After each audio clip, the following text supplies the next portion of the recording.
네, 제 37회 국무회의를 시작하겠습니다. 네, 오늘은 예결위 때문에 국무위원 분들이 많이 국회에 가 계시는 모양이에요. 알겠습니다.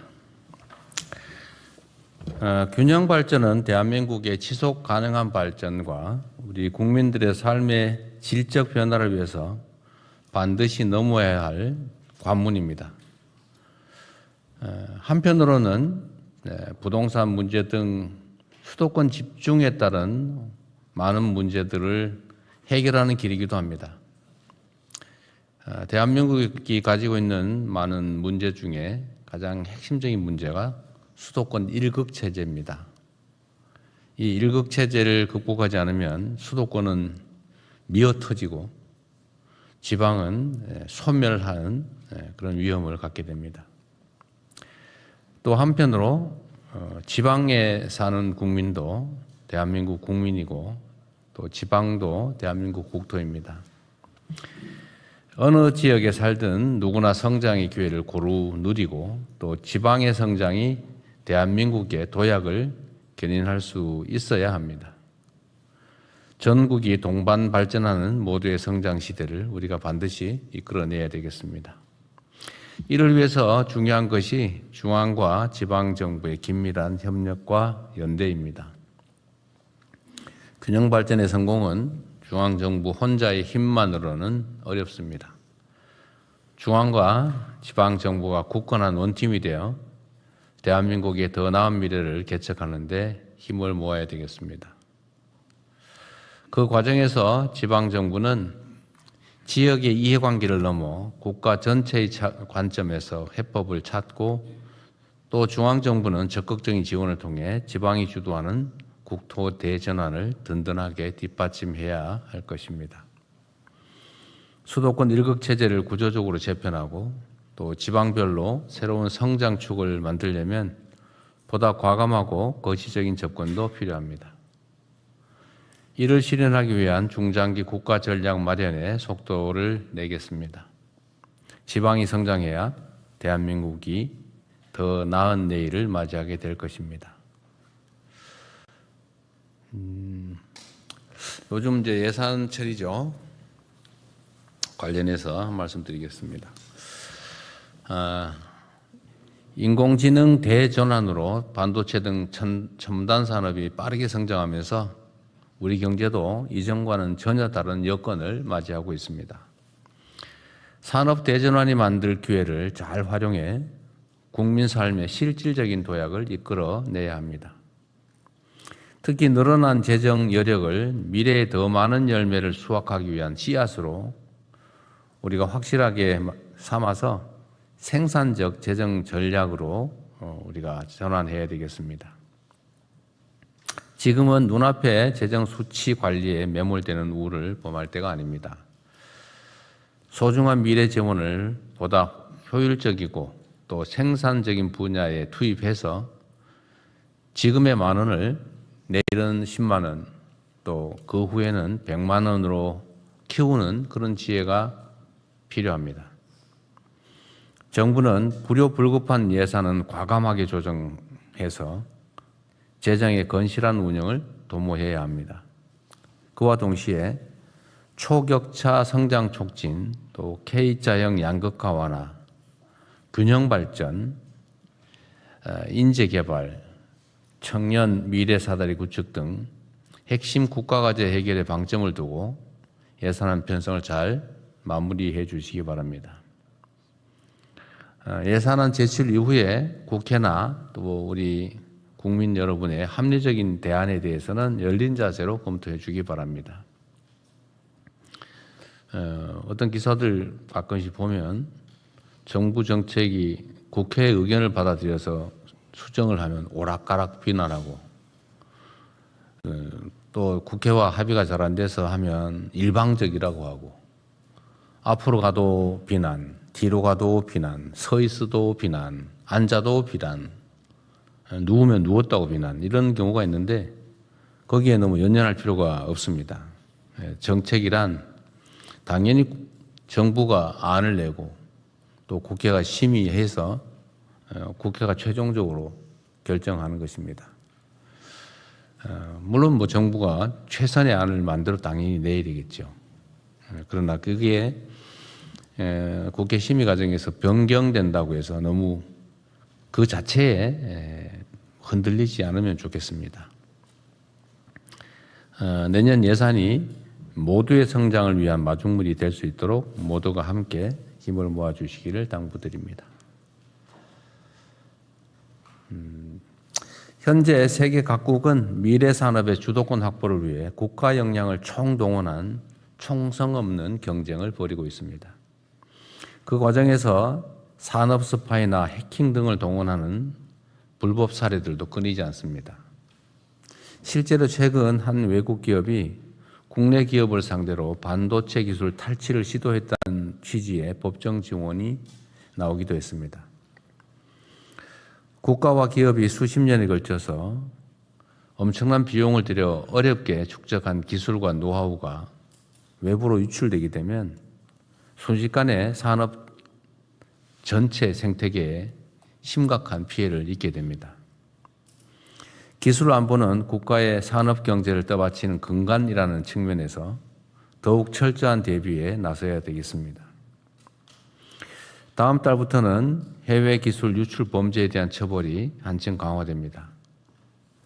이것도 필요한 일이지만 보다 중요한 것은 소를 잃고 도둑을 잘 잡는 것보다는 소를 아예 잃지 않도록 처음부터 외양간을 잘 관리하는 것입니다.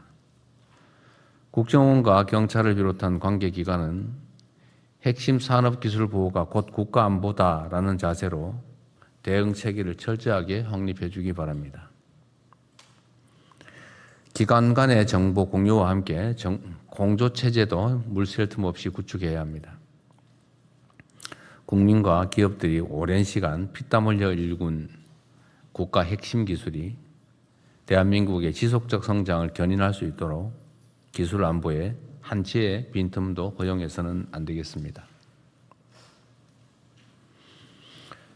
오늘 보고에 있는지 모르겠는데 지금 최근에 경찰의 기강 해이 문제, 또 치안 문제에 있어서의 무책임 이런 것들이 꽤 문제가 심각하게 대두되고 있습니다.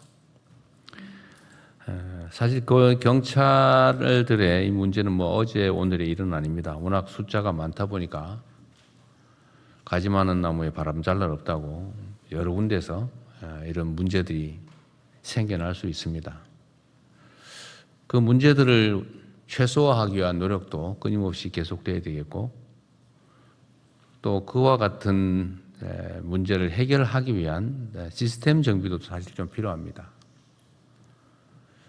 이게 경찰은 상명하복의 매우 중요한 국가 기관 조직인데 지휘 책임이라고 하는 게 매우 중요합니다. 담당자 일선 직원들의 잘못이 있다고 하면 그 일선 직원의 문책만으로 끝나면 과연 지휘 체계가 뭐 때문에 필요하겠습니까? 지휘를 할 권한도 있지만 또 한편으로 그 권한에 상응하는 책임을 당연히 져야 합니다. 그래야 평소에 조직 관리가 제대로 되지 않을까 그런 생각이 됩니다. 언제나 권력은 집중되면 문제가 더 커집니다. 똑같은 문제라도 권한이 커지면 미치는 영향이 커지죠. 그래서 권한의 크기만큼 책임도 강화되어야 됩니다. 지금 경찰이 아마 국가 기구 중에서 앞으로 가장 큰 권력을 행사하게 될 것 같아요. 그에 따른 우리 국민들의 우려가 매우 큽니다. 과연 이 큰 권한을 그 책임을 충분히 이행할 만한가에 대해서 의구심이 생기기 때문에 앞으로 경찰을 어떻게 개혁할지 이 경찰 개혁 기구에 대한 고민을 해주시길 바랍니다. 이거는 총리실에서 좀 나서서 일단 어떤 방식으로 해 나갈지부터 국민들의 광범한 의견 수렴을 통해서 방안을 구상해 주시길 바랍니다. 최근에 외국인 연금 얘기가 좀 있었어요. 오늘 제가 미리 보고 좀 해달라고 말씀을 드렸는데 이따가 오늘 있죠. 네. 뭐 논의를 할 텐데요. 비공개 논의 사안으로 되어 있네요. 하여튼 중요한 것은 어떤 제도를 설계하면 완벽할 수가 없기 때문에 빈틈이 생깁니다. 이 빈틈을 없애기 위한 노력도 당연히 중요한데 그 빈틈이 발견됐을 때 최대한 신속하게 그 빈틈을 메우는 보완이 필요합니다. 그러려면 그 문제가 생겼는지 안 생겼는지를 자체 점검으로는 다 완벽하게 안 되기 때문에 끊임없이 이게 현장에서 이 집행되는 과정의 문제점들을 살펴야 됩니다. 최근에 이 문제들이 여기저기서 지적이 되던데 어쨌든 좀 신속하게 대안을 마련해 주십사 말씀드렸는데 오늘 안건이 올라왔군요. 어쨌든 요건 이 사안 자체만이 문제가 아니고 다른 모든 국가 정책 사안들에 대해서 어쨌든 문제는 생길 수 있다. 그러나 그 문제가 생겼을 때 얼마나 신속하게 또 완벽하게 그 문제를 시정하느냐, 대안을 만들어내느냐가 진짜 실력이라고 생각됩니다. 다른 정책 분야에도 타산지적 삼아 주시면 좋겠습니다.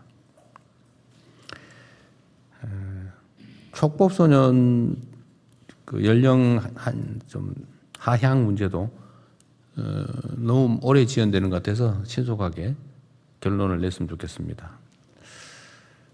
뭐 결론은 범위는 정해져 있죠. 한두 살 정도 범위 내에서 중대 반복 범죄에 대해서 낮춘다.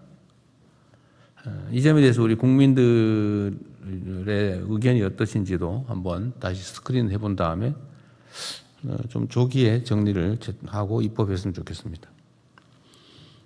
그리고 마침 오늘